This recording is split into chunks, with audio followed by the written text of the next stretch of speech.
T'es cute! Namaste Yogi, bienvenue à cette séance sur l'extension approfondie de la colonne vertébrale, donc un des 5 mouvements importants à travailler pour aider à la colonne, aider aux douleurs au niveau du dos. Alors je vous invite aujourd'hui, en fait pour commencer, à faire l'assise. Tout simplement l'assise lorsqu'on médite, c'est important d'être confortable et d'avoir le dos droit de façon sans douleur aussi. Alors, ce qu'on va faire, c'est que je vais vous faire pratiquer la posture assise dos droit. Je vous invite vraiment à prendre un bloc ou deux ou des oreillers, un autre tapis yoga roulé ou simplement rouler votre tapis vous-même derrière vous pour avoir une hauteur en fait pour vos fessiers. Même si vous êtes habitué de le faire, quand même aujourd'hui, juste pour cette séance au moins, j'aimerais que vous ayez une hauteur là en fait pour soulever le bassin plus haut. Donc je vous montre, vous voyez, si je me mets sur quelque chose comme un bloc, je fais en fait une petite antéversion du bassin, donc comme si je voulais amener le périnée au sol. Ça fait en sorte que mon dos est beaucoup plus droit que si je suis très basse et que j'ai le dos arrondi, c'est pas ça qu'on veut, ok? Donc essayez de trouver un accessoire pour vous aider à avoir le dos droit. Ou même, si vraiment vous êtes débutant et que vous avez vraiment des douleurs au dos à rester assis, je vous comprends. Premièrement, ça m'est arrivé beaucoup dans mes premiers temps en yoga, des grosses douleurs au dos à rester assis droit. Et dans le temps, on n'avait pas de mur. Mais là, vous êtes à la maison, peut-être que vous avez un mur pas loin. Même chose, prenez un bloc ou pas, mais je vous conseille, je vous le montre ici, là, d'aller vous asseoir carrément près d'un mur et d'accoter le dos au mur, comme ceci. OK, comme ça, si jamais vous sentez que vous courbez, mais au moins vous avez un appui puis un repère pour vous garder droit. D'accord? Donc on commence comme ceci. L'amour, je t'aime. Installez-vous en tailleur, donc les jambes croisées ou un pied devant l'autre si vous êtes un peu plus avancé ou que vous avez cette flexibilité. Et là, on va aller travailler la posture assise, easy pose, avec le dos droit, le plus possible. Donc, on va aller travailler au niveau énergétique aussi, autant que physique. Bien entendu, ça peut être une posture quand même difficile pour certaines personnes. Donc ici, ce qu'on veut faire, c'est vraiment amener les os des fessiers dans le plancher ou dans le bloc et penser à l'avant du corps qui veut aller vers le haut. Donc tout ce qui est pubis, nombril, poitrine, gorge, visage, tout ce qui est à l'avant du corps, comme si on voulait vraiment l'amener vers le haut. Et tout ce qui est l'arrière du corps, tête, nuque, dos, fessiers, vers le sol. Donc, créez ce mouvement d'énergie-là. À l'avant du corps vers le haut et l'arrière du corps vers le bas.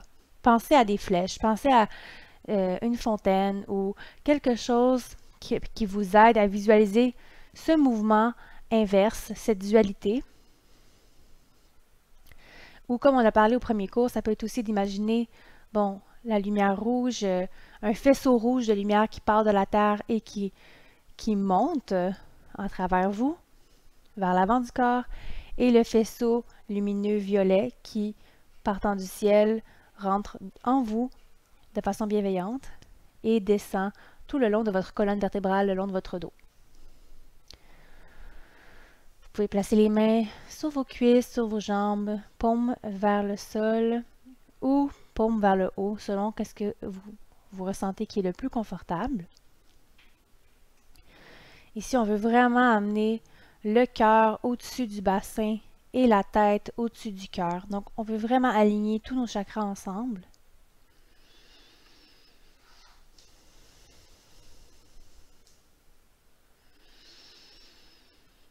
Les épaules sont reculées et relâchées vers le bas. Vous allongez la colonne vertébrale. Et pour ce qui est de la tête, vous allez voir, selon votre confort, encore une fois, c'est toujours important, mais est-ce que le menton est surélevé ou trop rentré? On veut vraiment un équilibre entre les deux. et légèrement rentrer en fait le menton. Comme si on voulait allonger la nuque à l'arrière. Et de là, vous essayez de respirer le plus profondément possible. Fermez les yeux si vous le voulez.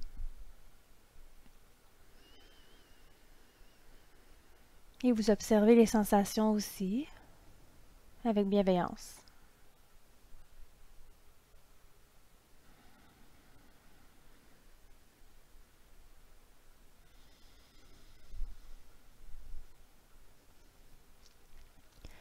Je vais vous faire un petit exercice de respiration pour vous aider à vous concentrer sur la respiration et non sur les sensations trop, parce que bon, comme j'ai dit tout à l'heure, ça se peut qu'il y ait des inconforts, des douleurs.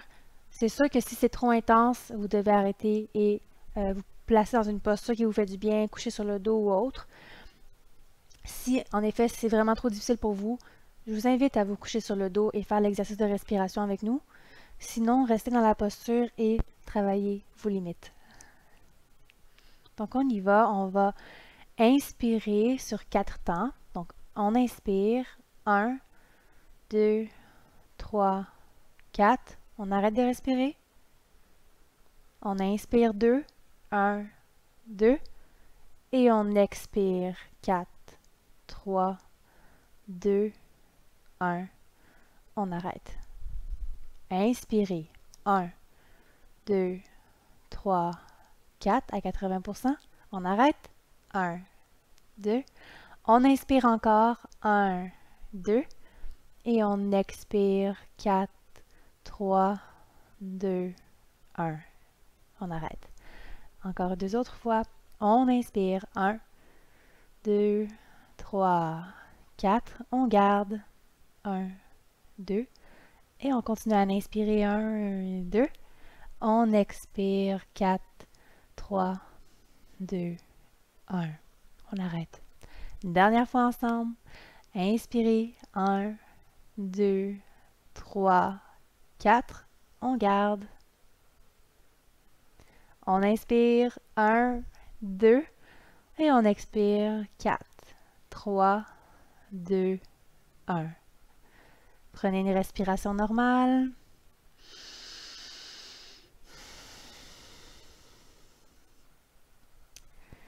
Et voilà. La posture assise, on va la pratiquer tout au long du programme. C'est vraiment un bon exercice et très simple. En fait, très simple à travailler.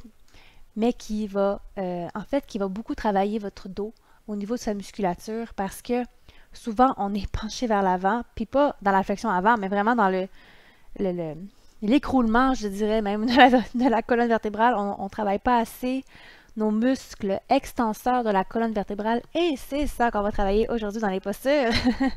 Donc, on y va. Vous pouvez relâcher dégager en fait vos accessoires et on va se retrouver dans la posture du chien tête en bas. Alors, on y va. Placez-vous, comme je l'avais dit, bien. Placez les mains en premier, c'est notre base est toujours très importante. On allonge la jambe gauche, la jambe droite, planche. Et on amène le coccyx vers le plafond, vers l'arrière en même temps. On place la tête entre les biceps. Et de là, c'est vraiment important d'avoir les jambes pliées. Vous savez pourquoi? Parce que la priorité, c'est la colonne vertébrale. Alors, quand les jambes sont pliées, on peut se concentrer à étirer la colonne. Donc, éloignez vraiment le coccyx du crâne. Là. Vous allez sentir là, que les vertèbres s'éloignent les unes des autres. Et ensuite, quand la colonne est droite, là, on peut s'amuser à tranquillement déplier les jambes, une à une.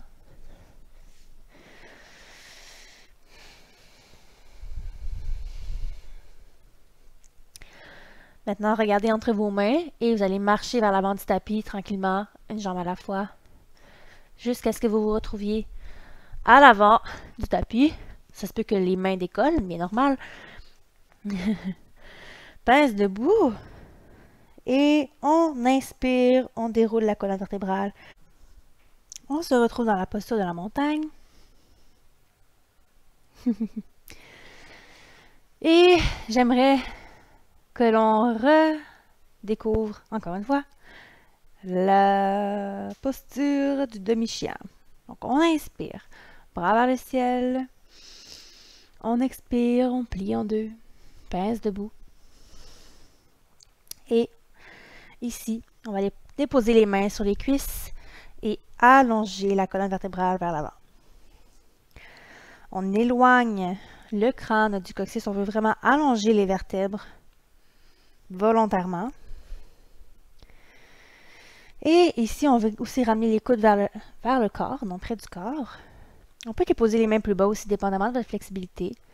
On veut les jambes droites. On veut le poids du corps vers l'avant du pied et non dans les talons. Sans crisper les orteils. Mais ça, c'est des petits détails.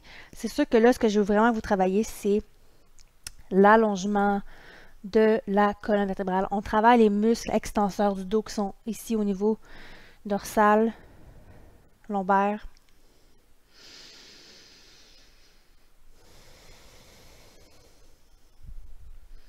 Si vous avez besoin d'une pause, on relâche tout dans la pince debout. On détend les muscles.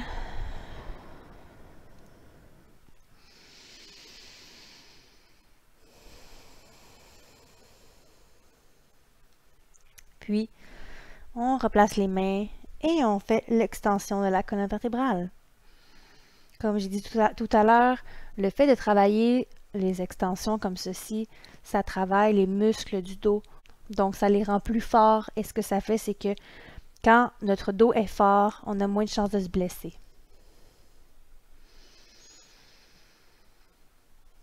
On relâche tout dans la pince debout.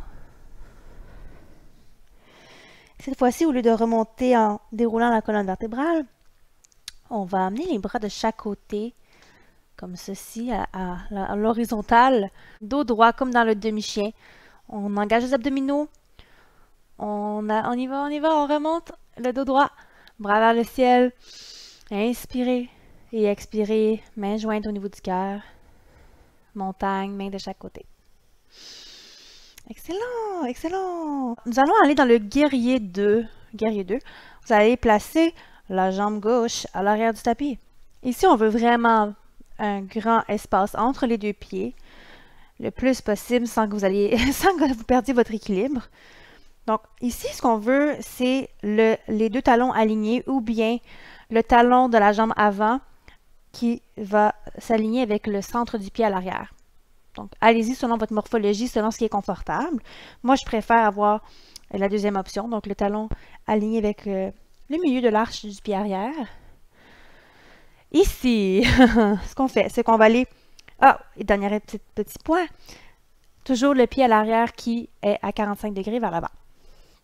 Ici, ce qu'on veut faire, c'est plier la jambe à l'avant, donc la jambe droite dans ce cas-ci, et vraiment aligner le genou au-dessus de la cheville. On veut amener la cuisse le plus parallèle au sol. Bon, pas toujours évident, là, mais on essaye. Là, moi, je trouve que ça me tire trop dans ma cheville arrière, donc je vais ramener mon pied un petit peu plus vers l'avant. Voilà. Donc, c'est de voir qu'est-ce qui est confortable, qu'est-ce qui est soutenable et aussi qui est aligné. C'est important. On fait la rotation externe des deux cuisses dans cette posture. On essaie d'amener le genou de la jambe droite plus vers l'extérieur. Souvent, on va avoir tendance à avoir le genou trop vers l'intérieur comme ceci. On ne fait pas ça. On veut se protéger, on veut faire attention à notre corps. Alors, les genoux, on veut comme... La rotation externe de la cuisse va vraiment aider justement à aligner le genou de façon idéale. Et vous devriez voir dans cette posture les orteils de votre jambe à l'avant. Okay? Donc, si vous ne les voyez pas, votre jambe est peut-être trop pliée. De là, on respire le mieux qu'on peut. On respire. Et tout ce qui est le haut du corps, en fait, c'est que on va allonger la colonne vertébrale vers le haut et faire attention de ne pas être penché vers l'avant. Okay? On n'est pas dans l'angle étiré, on est dans le guerrier 2. Donc, le dos est droit et les épaules sont au-dessus des hanches. Okay? On allonge les bras parallèles au sol. Les bras sont au niveau des épaules, donc on n'est pas trop haut ni trop bas, vraiment au niveau des épaules. On ouvre la poitrine, donc on veut vraiment amener les omoplates collées ensemble. Les doigts sont écartés et la tête, le regard va être porté vers la main droite. le majeur en fait, de la main droite, et même plus loin. On peut regarder au loin si on veut, mais dans cette direction-là. On respire. Et pour sortir de la posture, on relâche les bras, on allonge la jambe droite. OK? On va y retourner. Pratiquer l'extension de la colonne vertébrale dans le guerrier 2. On y va, on plie la jambe droite, on place les bras, on fait attention à notre torse qui n'est pas trop vers l'avant, il est droit. Les bras sont ouverts et le regard est porté vers l'avant. Et on pense aussi de façon énergétique, donc c'est pas seulement le positionnement des membres et tout ça, c'est vraiment l'énergie circule à travers nos membres. On prend l'énergie de la terre qui monte au niveau de l'abdomen, du plexus solaire et qui est redistribuée à travers le crâne et les bras. Dernière respiration. On relâche les bras, on allonge la jambe droite. Ici, vous allez pivoter votre pied droit pour qu'il pointe vers le côté gauche de votre tapis. Même chose avec le pied gauche. Les deux pieds pointent vers le côté gauche du tapis, le côté long du tapis. Et même que vous allez légèrement ramener les orteils vers l'intérieur et les talons vers l'extérieur, juste un petit peu.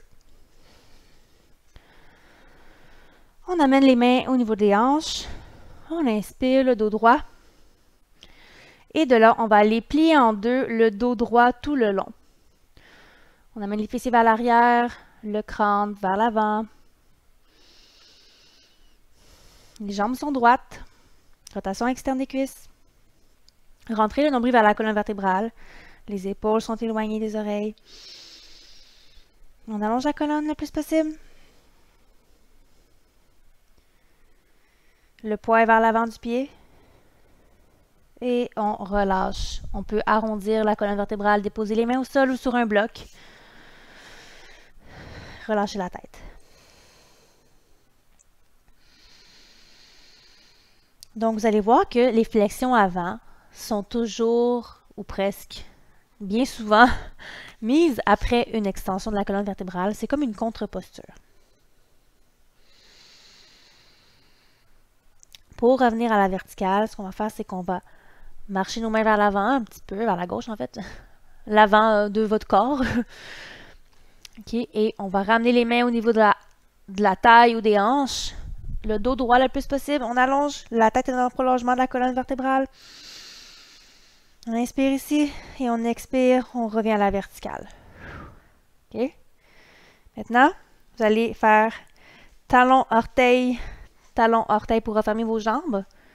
Et on va revenir à l'avant du tapis. J'espère que ça va bien jusqu'à maintenant. On va aller faire l'autre côté. Cette fois-ci, la jambe droite vers l'arrière. Grande distance. On aligne nos talons ou le talon du pied à l'avant vers le milieu de l'arche du pied à l'arrière. Une fois que ça c'est fait, on plie la jambe gauche. On va essayer de voir si on voit encore nos orteils. Rotation externe des cuisses. Une fois que ça c'est bien placé, on a trouvé notre bonne distance, notre base est solide et bien alignée. On allonge les bras à l'horizontale et on s'assure que notre tronc est droit. On ouvre la poitrine et on porte le regard vers la main gauche et plus loin encore.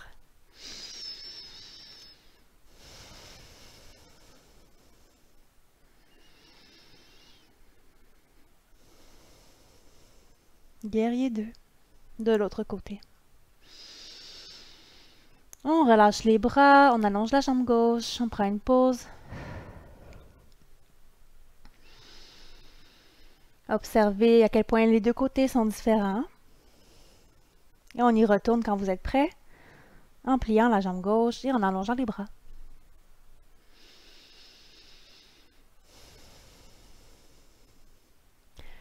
Si vous avez mal aux épaules, gardez tout simplement les mains sur les jambes ou en position de prière au niveau du cœur.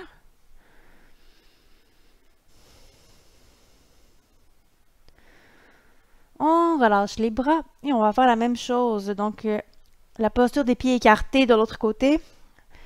Pivotez vos orteils pour avoir les orteils qui pointent vers le côté droit du tapis cette fois-ci. Les mains au niveau de la taille ou des hanches. On inspire dos droit. On expire, on va aller porter les fessiers vers l'arrière et l'avant du corps se penche vers l'avant. La tête est dans le prolongement de la colonne vertébrale. On recule les épaules. Dos droit. On descend le plus loin possible tout en gardant le dos droit. On reste ici. On dépose les mains au sol ou sur un bloc. Et ensuite, on arrondit la colonne. Excellent. Good job. Gardez les jambes droites. Si vous avez un bloc, comme j'ai dit, ça peut être vraiment pratique si vous ne vous rendez pas au sol. On met le poids du corps vers l'avant du pied. Pour ceux qui sont plus flexibles, vous pouvez amener les mains dans la même lignée que les pieds. Plier les coudes et les ramener ensemble. Et essayez de mettre votre crâne au sol. Ou sur un bloc, dépendamment d'où est-ce que vous êtes rendu.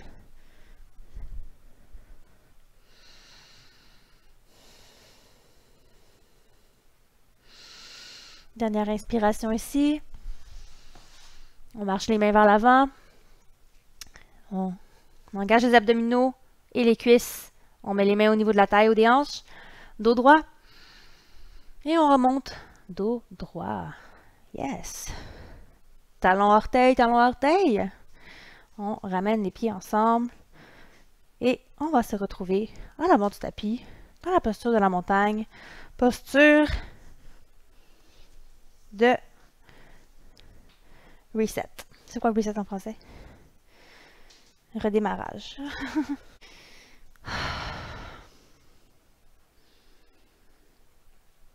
Alors, maintenant, nous allons aller au sol. Je vous invite à vous retrouver au sol pour la posture du bâton. On l'a déjà exploré un petit peu dans la première séance, je crois. Oui, mon amour, t'es cute. T'es vraiment mignonne. Moi, je vais prendre un bloc pour cette posture parce que je la trouve difficile de garder le dos droit. Et on doit rester humble, on doit y aller avec ce qu'on est capable de faire en fonction de où est-ce qu'on est rendu aujourd'hui. Ça change de jour en jour, honnêtement, vous allez voir. Donc, dos droit le plus possible. Les jambes sont droites aussi. Elles peuvent être pliées si ça vous aide à garder le dos droit, bien entendu. Il n'y a aucun problème. Pieds flex, les orteils pointent vers le visage. Les bras de chaque côté du torse. Et on allonge la colonne vertébrale vers le haut. On respire. Les cuisses veulent vraiment aller vers le sol si possible. Si vous avez les jambes droites, là, comme si vous vouliez les mettre au sol.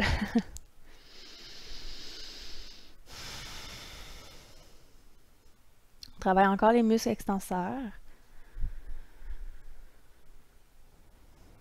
On respire.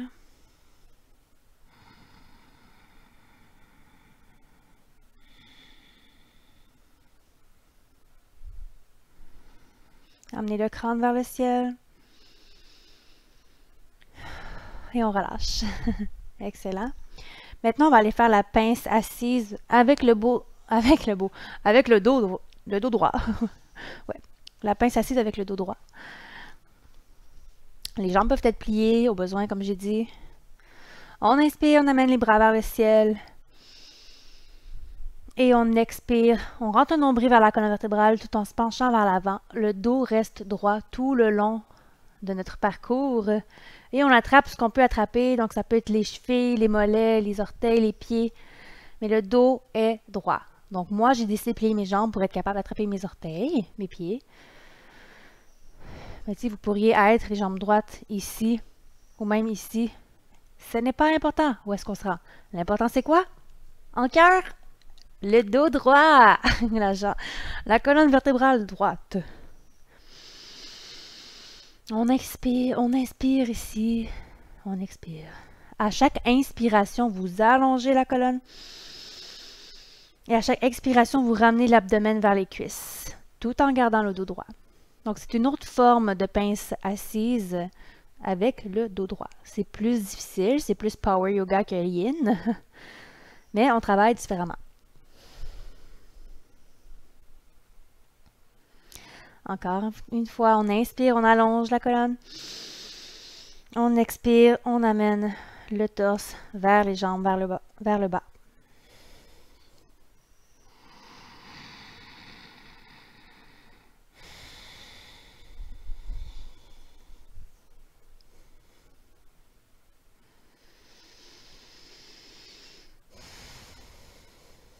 Et pour sortir de la posture, on déroule la colonne.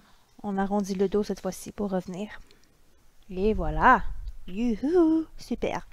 Maintenant, avant de terminer, on va faire une torsion pour délier notre dos qui a travaillé fort. Alors, je vous invite à garder les jambes allongées comme ceci. On va apporter, en fait, on va plier la jambe droite. Vous vous souvenez, on avait exploré un peu la torsion assise. Cette fois-ci, on va aller un peu plus loin. Donc, si vous ne connaissez pas où est-ce qu'on s'en va, alors je vais vous démontrer. Première étape, c'est celle qu'on avait vue à la première séance. Donc, le pied droit proche de la jambe gauche.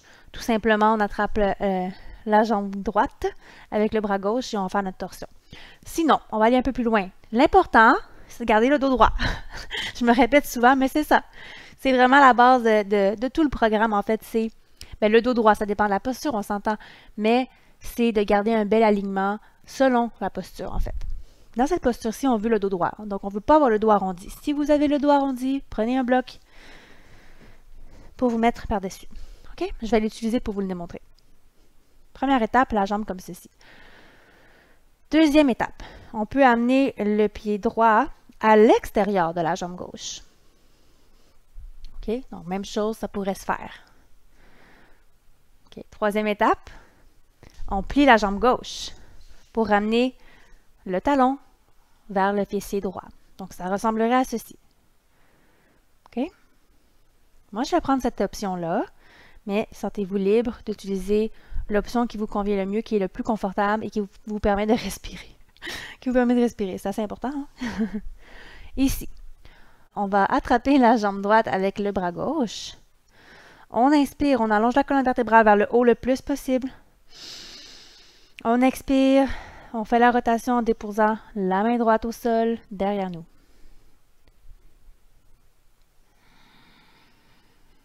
Même chose que dans la pince assise, ce qu'on veut, c'est qu'à chaque inspiration, la colonne s'allonge. Et à chaque expiration, cette fois-ci en torsion, c'est d'effectuer la torsion de façon plus approfondie.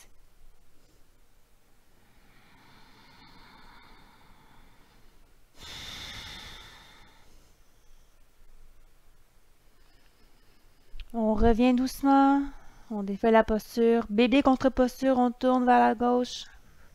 Quelques instants. Et on revient au centre.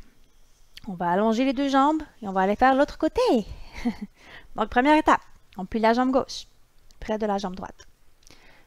Premier niveau, on va dire.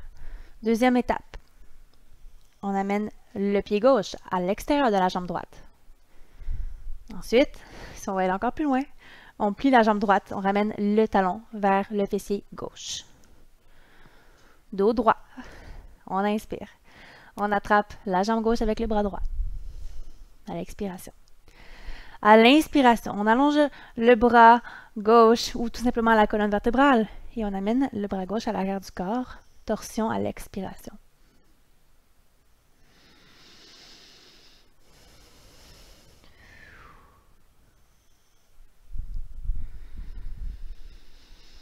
On inspire, on allonge la colonne vers le haut et à l'expiration, on fait la torsion. Faites bien attention de partir le mouvement de la torsion au niveau de l'abdomen.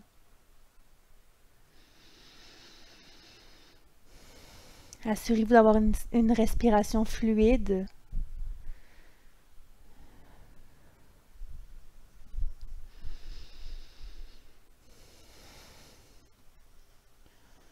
Et on revient vers le centre, bébé contre posture, torsion vers la droite.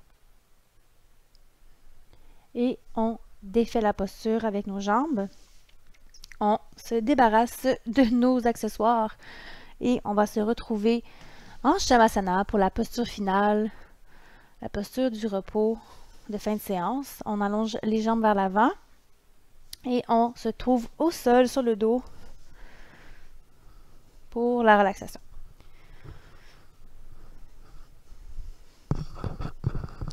Les bras sont allongés le long du corps, légèrement écartés, les paumes vers le ciel. On pense à notre alignement au niveau des omoplates et du bassin.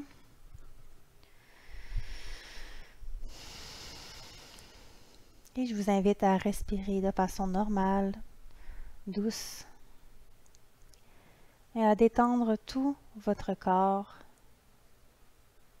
tous vos muscles.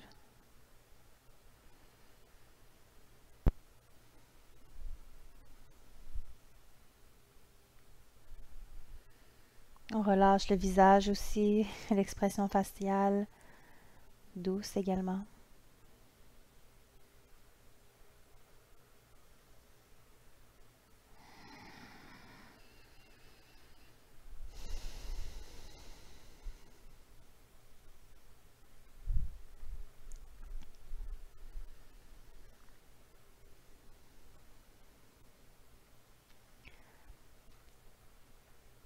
Très important de faire le Shavasana à la fin de la séance.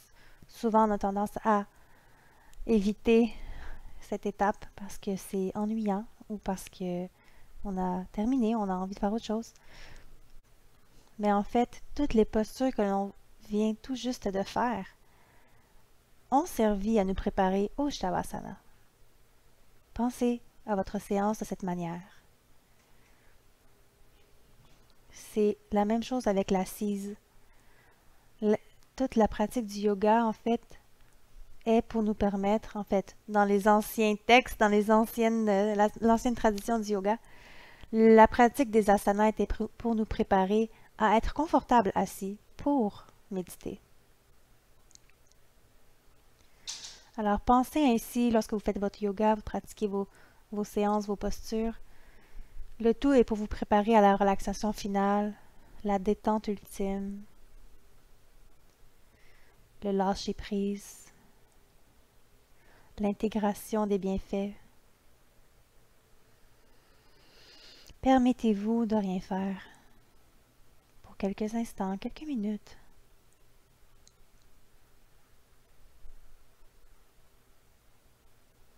Relâchez les tensions inutiles du corps. Déposez-vous, abandonnez-vous au sol.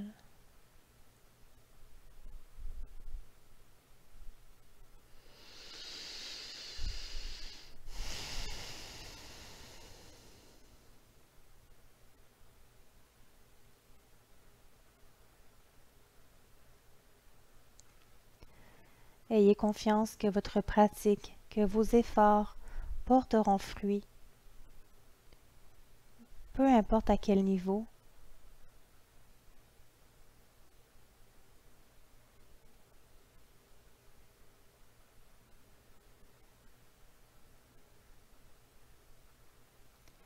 Prochaine respiration, inspirez profondément par le nez et expirez par la bouche. Ensuite, on peut commencer à bouger tranquillement la tête, les bras, les jambes. Et on plie les jambes, on ramène les pieds près des fessiers, on se tourne d'un côté et on se soulève avec notre main pour se retrouver en posture assise comme celle du départ, du début. Avec bloc ou sans bloc. On allonge la colonne vertébrale. Pensez à votre flot d'énergie qu'on a parlé au début de la séance, donc l'avant du corps vers le haut, l'arrière du corps vers le bas, l'alignement de la tête, du cœur et du bassin.